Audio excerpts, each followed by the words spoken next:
Hey, Elevate. Hope you had an amazing Sunday so far. Hopefully, got to hear some live streaming of not only our church service that Kyle preached, but also enjoyed some other church services. We watched about three today, and then we started on Harry Potter, so it's been an amazing, productive day.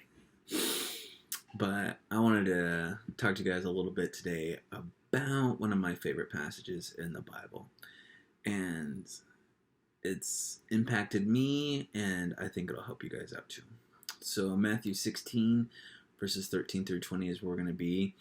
I'm going to start us off, take a little pause, and get us back there. So if you want to turn there now, you can. I'm going to read it for you. It says, when Jesus came to the region of Caesarea Philippi. I'm going to pause there because the context of Caesarea Philippi just needs to be explained. If you read the Bible, and you just read that section, it makes no sense whatsoever. It's just a normal town. But I want to talk to you a little bit about this town. It was actually pretty nasty. There's a lot of grody things going on there. They did all kinds of different sacrifices and worshiped different things. They worship a god there named Pan, and he was half man, half goat, supposedly. And Pan was the gatekeeper of hell. And so it's actually a beautiful place. There's this underground spring that flows through there, and I've been there, and it is a really beautiful place. Most of Israel is kind of deserty, but this area is, because of this underground water that comes, it's actually a very lush, very beautiful place. But the people at the time, the Israelites, the Romans, believed that was the gates to hell, was this underground spring, and Pan was the gatekeeper. And you had to keep Pan happy, and so that's why they worshipped him there, so the water would keep flowing during part of this region there.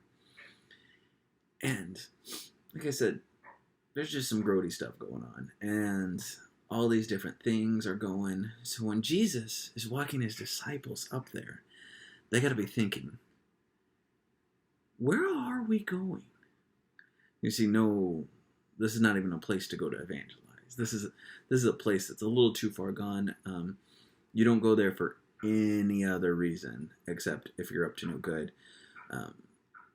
And so it's pretty bad. I heard people say, it's like Las Vegas. Las Vegas has like other things that people do there besides the bad stuff. This place, purely evil. So Jesus is taking his disciples up there. And I want to know the faces and the side conversations. One of my favorite things that I want to do in heaven, one of the things I look forward to doing in heaven is asking the disciples, like, what were you thinking during this time? This is one of those times I want to ask them, because Jesus is taking them to this awful place. And sits down and they have a conversation. He says, who do people say the Son of Man is? They replied, some say John the Baptist, others say Elijah, and still others, Jeremiah, or one of the prophets. I get this answer a lot when I talk about kids, about youth ministry. It's like, well, my parents brought me to church, and so that's why we're here. And that's the answer I feel that the disciples are saying. Well, this is what's going on. This is what I hear. This is what I hear. But Jesus goes farther, and he asks the question that I'm going to ask all of you today. But what about you? He asked, who do you say I am? Simon Peter answered, you are the Messiah, the Son of the living God. Peter did a lot of dumb things, and he kind of acted before he thought, spoke before he thought, but in this time, he nails it on the head, and this is why I love Peter.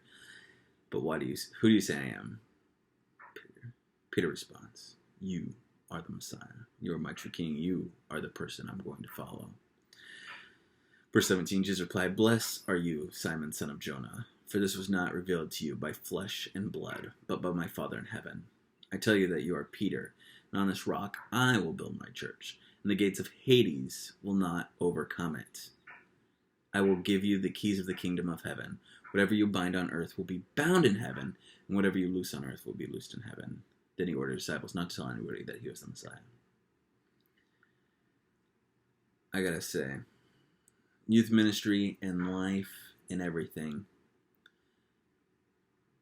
when we have the answer to this question nailed down, that we could give it in a moment's notice, who do you say Jesus is?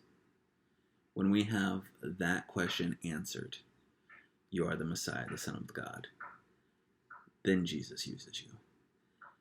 I love it.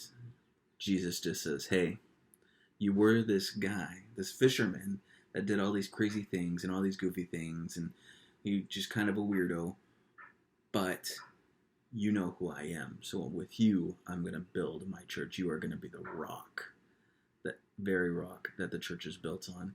And that's who Peter becomes. And this is why Caesarea Philippi is important. In verse 18, it says, I tell you that you are Peter, and on this rock I will build my church, and the gates of Hades, the gates of hell, will not overcome you. I think then it clicked in the disciples' head why they are where they are. See, they were a stone's throw from the actual gates of hell, where the people of the day believed the gates of hell were. Jesus goes, all this evil, all this just wrongness, you're stronger than it. You're going to overcome it. You're going to be the rock I build my church. And that over there doesn't stand a chance. Because I am the true temple now. And that's why I love reading this chapter in context of knowing where they are. Because all the disciples knew when he said the gates of hell. They knew exactly what he was talking about. They knew why they brought them there to that location. That's where they came. And it is just a beautiful thing. So I'm going to give you the challenge this week. Who do you say I am? Who do you say Jesus is? So once you have the answer to that question, your next step in life will be answered for you. Peter didn't know what was going on in his life, but he knew who his Messiah was. And because he knew that, the rest of his plans were laid out. Whatever's next for you, high school, college, jobs, answer the question first. Who do you say God is? Who do you say Jesus is? Is he your Messiah? Is he the Son of the living God? Is he the person you put all your trust into? When that happens, then God will do amazing things with your life. And I'm telling you right now, it is so worth it. I was able to answer this question many years ago. Decided, God, you are my Messiah. You are the person I want to follow. And now I get to be on this journey with him. And I wouldn't trade it for the world.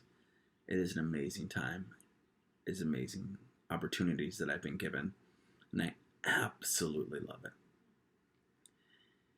So remember, when you're going this week, when you're doing your devos, when you're reading through John with us on Instagram, if you're doing your own thing, if you're doing something with Joey, remember, ask yourself the question, who do I say God is? And you have questions. Maybe you're like, I actually have no idea. It's great. Let's talk about it. I want to be there for you. I want to know what's going on in your thoughts. Some of you have been asking great, amazing questions that are so deep and so theological. They're way above even my knowledge of the Bible. But I love it because I get to learn more and we get to learn together. And I'm excited to do that. So bring on your questions. Remember, there's no stupid questions, just stupid people or something like that. But I want to know your questions, whatever it is. One of my favorite questions a high schooler asked me once was, Chris, I don't know who Adam and Eve are. Can you explain them to me? Because I'd never read the Bible. They were new. And so I got to explain Adam and Eve to somebody, and we got to go through Genesis together. And that person's now a pastor. So don't be afraid to ask that first question, because it could lead you to something amazing. So I encourage you, keep the questions coming. We're going to have a theology night and answering question night, but due to everything, we can't, but we're going to try to do something similar instead. And so I'm excited for that. This week I'll be emailing out and texting out. We're going to meet on Zoom Tuesday night for junior high, high school, Wednesday night, our usual time of 7. So be there. We're going to do some worship. We're going to do some games. We're going to do some small groups even. If I learn how to use Zoom, I think Sharon Stenger is teaching me. But there's going to be some great stuff coming up in this time of isolation that we could do together. Because I know if you're like me, you're going a little crazy. So I encourage you in this time, let's stay connected. Let's keep asking those questions. And for you. Let's find out the answer of who do you say Jesus is. I love you. I'll see you guys later.